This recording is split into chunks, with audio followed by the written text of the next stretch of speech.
என்ன பாட்டி, ஏன் அப்படிலாம் பண்றீங்க? ஏற்கனவே இங்க ஏகப்பட்ட பிரச்சனை போயிட்டு இருக்கு. இதுல மறுபடியும் இன்னொரு பிரச்சனையா? அதைத்தான் சிவா நானும் கேட்குறேன். இப்பதானே நீ வீட்டுக்கு வந்திருக்க, போய் முகம் கை கால்லாம் கழுவிட்டு வா. நான் உங்ககிட்ட நிறைய விஷயம் பேசணும். முதல்ல நான் அனிதாவை எதுவுமே சொல்லலை. அவ தான் என்கிட்ட ஏதோ பேசணும்னு பேச்ச ஆரம்பிச்சா. நான் நியாயமான கேள்வியை தான் அவகிட்ட கேட்டேன். அதுக்கு அவ கோமா போனா அதுக்கு நான் என்ன பண்ண முடியும்? ஐயோ பாட்டி, இதுக்கு முன்னாடி நடந்ததை முழுசா எதுவும் தெரிஞ்சுக்காம ஏன் இப்படி பண்ணிட்டு இருக்கீங்க? அந்த அனிதாவை பத்தி உங்களுக்கு முழுசா எதுவுமே தெரியாது.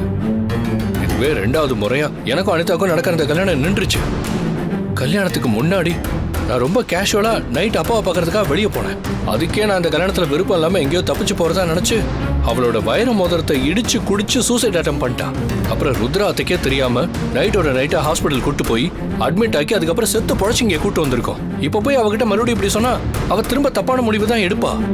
அப்போ அனிதா அப்படி பேசுனது நடந்துகிட்டதெல்லாம் தப்பே இல்ல, நான் பேசுறதா தப்புன்னு சொல்ல வரியா? ஐயோ பாட்டி, ஒரு விஷயத்த தயவு செஞ்சு புரிஞ்சுக்கோங்க. இப்ப யார் செஞ்சது கரெக்ட், யார் பண்ணது தப்புன்னு நான் ஆர்கியூ பண்றதுக்கு வரல.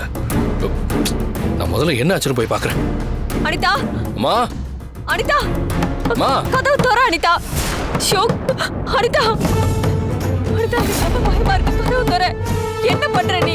அனிதா, கதவு தர. எனக்கு ரொம்ப பயமா இருக்கு. சிவா, வா சிவா. அனிதா கதவு திறக்க மாட்டேங்கிறா. கொஞ்ச நேரமா தட்டிட்டு இருக்க, என்ன பண்றான்னு தெரியல. கதவு திறக்க மாட்டேங்கிறாடா. அனிதா, அனிதா, அனிதா, நான் சிவா வந்திருக்கேன்.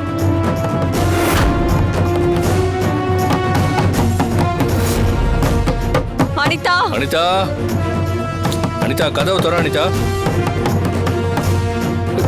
பாட்டி சொன்ன எதையும் மனசுல வச்சுக்காத. அவங்க ஏதோ தெரியாம உங்ககிட்ட பேசிட்டாங்க. பாட்டி பேசுனது தப்புதான். நான் சொல்லி புரிய வைக்கிறேன். நீ முதல்ல கதவு தர. போதும் சிவா, நீங்க எல்லாரும் ஒண்ணு சேர்ந்து டிராமா பண்ணாதீங்க. அணு அணுவா சாகிறத விட ஒரு அடியா நான் செத்துடுறேன். அட்லீஸ்ட் அப்பவாவது நீங்க எல்லாரும் ஹாப்பியா இருங்க. அனிதா ப்ளீஸ் எதுவும் பண்ணிடாத. நான் சொல்றத கேளு அனிதா. முதல்ல கதவு தர. அனிதா, என்ன பேசுற நீ? இந்த தடவை நான் என் முடிவை மாத்த போறது இல்ல. நான் செத்து போறேங்கிறதுல ரொம்ப தெளிவா இருக்கேன். நீங்க எல்லாரும் சேர்ந்து என்ன நிம்மதியா தான் வாழ விடல. அட்லீஸ்ட் என்ன சாகவாது விடுங்க. தயவு செஞ்சு யாரும் உள்ள வராதீங்க. நான் இப்ப சொன்னதையும் மீறி உள்ள வந்தீங்க, என் சாவுக்கு காரணம் நீங்க எல்லாரும் தான் எழுதி வச்சு செத்துருவேன். அனிதா, பைத்தியக்காரத்தனமா எந்த ஒரு முடிவும் எடுக்காத. அதனால பாதிக்கப்பட போறது அத்தையும் மாமாவும் மட்டும்தான். அவங்கள கொஞ்சம் நினைச்சு பாரு. டோரை லாக் பண்ணிட்டு இப்படி சாகிறதுக்கு தைரியம் தேவையில்லை. ஆனா ஒவ்வொரு நாளும் வாழ்றதுக்கு தான் தைரியம் தேவை. எப்பாரு அனிதா, நான் மேரேஜ் பண்ணிக்க போற பொண்ணு ஒரு தைரியமான பொண்ணா தான் இருக்கணும்னு நினைப்பேன். அனிதா, நான் சொல்றது கேக்குதா இல்லையா? ஒரு நிமிஷம் கண்ணை மூடி உன் ஃபேமிலியில இருக்கிறவங்கள நினைச்சு பாரு. கண்டிப்பா நீ தப்பான முடிவை எடுக்க மாட்டேன். கதவை தொற அனிதா. ஆமா, இந்த வீட்டுக்குள்ள இருக்கிற எல்லாரையும் நான் நினைச்சு பார்க்கணும். ஆனா இந்த வீட்டுக்குள்ள இருக்கிற யாரும் என்ன நினைச்சு பார்க்க மாட்டீங்க.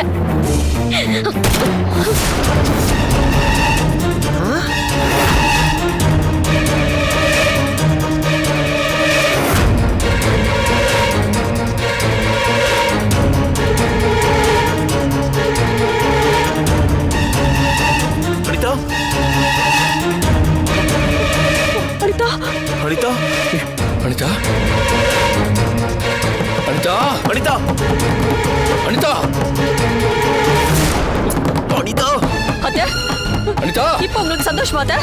போதுமா? இப்போ உங்களுக்கு சந்தோஷமா இருக்குமே? அனிதாவுக்கு ஆதரவா இருக்க வேண்டிய நீங்களே இப்படி அவ கண்ணத்துல அரைஞ்சு சிவாவுக்கும் அனிதாவுக்கும் கல்யாணம் நடக்காதுன்னு சொன்னா பாவம் அவ என்னதான் பண்ணுவா? இப்ப பாருங்க, மனசு உடைஞ்சு போய் துப்பாக்கி எடுத்து உள்ள சுட்டுக்கிட்டு செத்து போய் கிடக்குறான்னு நினைக்கிறேன். ஐயோ, இப்ப ருத்ரா வந்து கேட்டா நான் என்ன பதில் சொல்லுவேன்? இல்ல நீங்க தான் இப்ப என்ன பதில் சொல்லுவீங்க? ஒரு பெரிய மனுஷ மாதிரி நடந்துப்பீங்கன்னு பார்த்தா நீங்களே இப்படி அனிதாவை கொன்னுட்டீங்கல்ல. நீங்க எங்களை வாழ வைக்க வந்தீங்களா இல்ல குடும்பத்தோட எங்க எல்லாரையும் சாகடிக்கலான்னு வந்தீங்களா?